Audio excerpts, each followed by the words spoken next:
Assalamualaikum warahmatullahi wabarakatuh. Perkenalkan, nama saya Wahyu Ningrum dengan NIM C0D02401 dari program studi D3 Perpajakan Fakultas Ekonomi dan Bisnis Universitas Jambi. Di sini saya akan menjelaskan sedikit mengenai pemotongan PPh pasal 25. Baiklah, latar belakangnya PPh pasal 25 merupakan ketentuan yang mengatur pembayaran pajak secara angsuran dalam tahun berjalan. Sistem angsuran ini dibuat untuk meringankan wajib pajak agar tidak harus membayar pajak sekaligus di akhir tahun.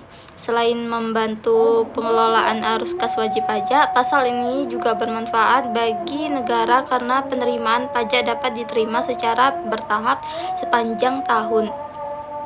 Ketentuan ini berlandaskan Undang-Undang Nomor 36 Tahun 2008 tentang pajak penghasilan. Definisi PPh pasal 25. PPh pasal 25 merupakan ketentuan yang mengatur pembayaran pajak penghasilan melalui angsuran bulanan selama tahun pajak. Angsuran ini dihitung berdasarkan estimasi pajak terutang dalam satu tahun yang bersumber dari peredaran usaha. Nah, penghasilan dan kondisi keuangan wajib pajak. Melalui sistem ini, kewajiban pajak dapat dipenuhi secara bertahap, sehingga tidak menimbulkan beban besar pada akhir tahun ketika SPT tahunan dilaporkan. Pembayaran angsuran dapat dilakukan oleh wajib pajak sendiri maupun melalui mekanisme pemotongan dan pemungutan oleh pihak lain. Ketentuan ini dibuat agar proses pemenuhan kewajiban pajak menjadi lebih terencana, stabil, dan sesuai dengan perkembangan kondisi usaha atau penghasilan selama tahun berjalan. Selanjutnya, tarif PPh pasal 25 itu untuk tarif orang pribadinya, tarif progresif penghasilan dari 60 juta itu dikenakan 5%. Selanjutnya 60 juta sampai 250 juta itu sebesar 15%. 250 juta sampai dengan 500 juta itu 25%, dan 500 juta itu 30%. Struktur tarif dibagi per lapis penghasilan. Jika untuk tarif PPh pasal 25 untuk badan, itu tarif tunggalnya sebesar 25% dari penghasilan kena pajak, menjadi dasar penentuan angsuran bulanan perusahaan.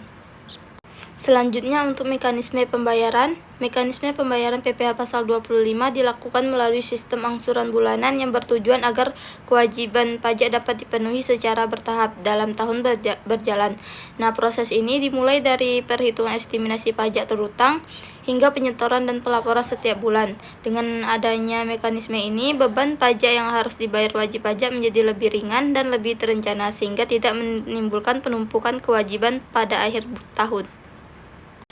Mekanisme pembayaran itu, tahapan mekanismenya meliputi: yang pertama itu menyusun perkiraan PKP tahun berjalan berdasarkan data tahun sebelumnya atau kondisi usaha saat ini.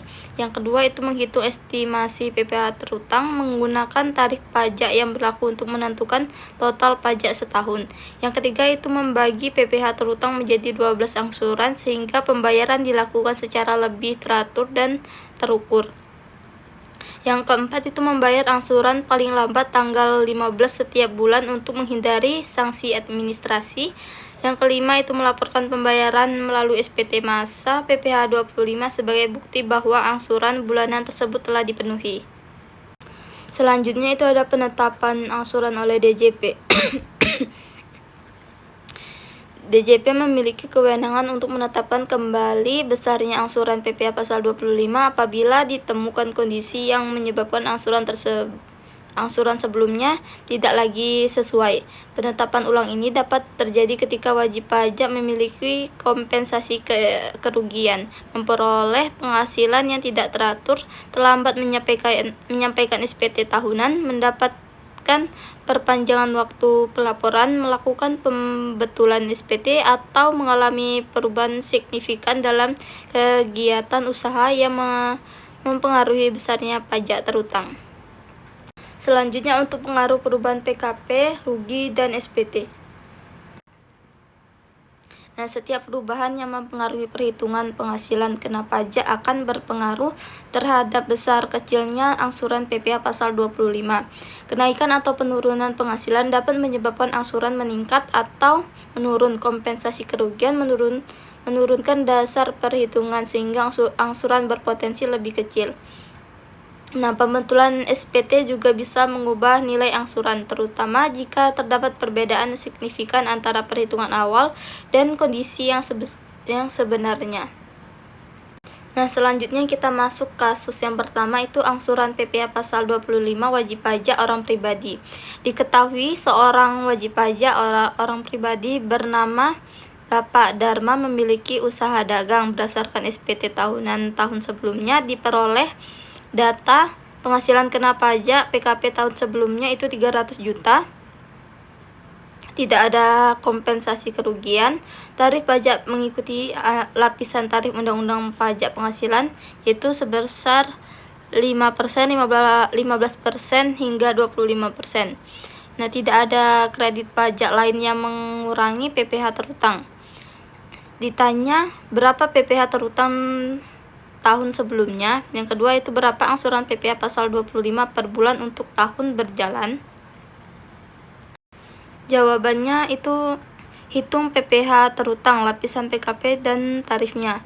60 juta dikali 5% itu sebesar 3 juta. 190 juta dikali 15% itu 28.500 juta. 50 juta dikali 25% itu hasilnya 12.500. Total PPh terutangnya itu dari 3 juta ditambah 28.500 ditambah 12.500 sama dengan 44. Yang kedua itu angsuran PPh pasal 25. Angsuran sama dengan PPh terutang atau 12 bulan sama dengan 44 juta dibagi 12 itu hasilnya sebesar 3.666.667 rupiah per bulan.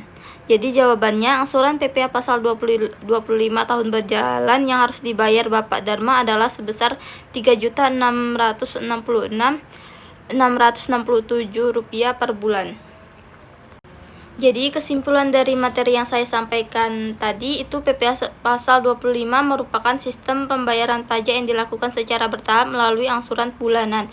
Besarnya angsuran dihitung berdasarkan estimasi pajak terutang setahun dan mengikuti ketentuan tarif yang berlaku bagi wajib pajak orang pribadi dan badan. DJP berwenang menyesuaikan besarnya angsuran dalam kondisi tertentu dan berbagai perubahan seperti perbedaan penghasilan, kompensasi kerugian, serta pembetulan SPT dapat mempengaruhi nilai angsuran tersebut.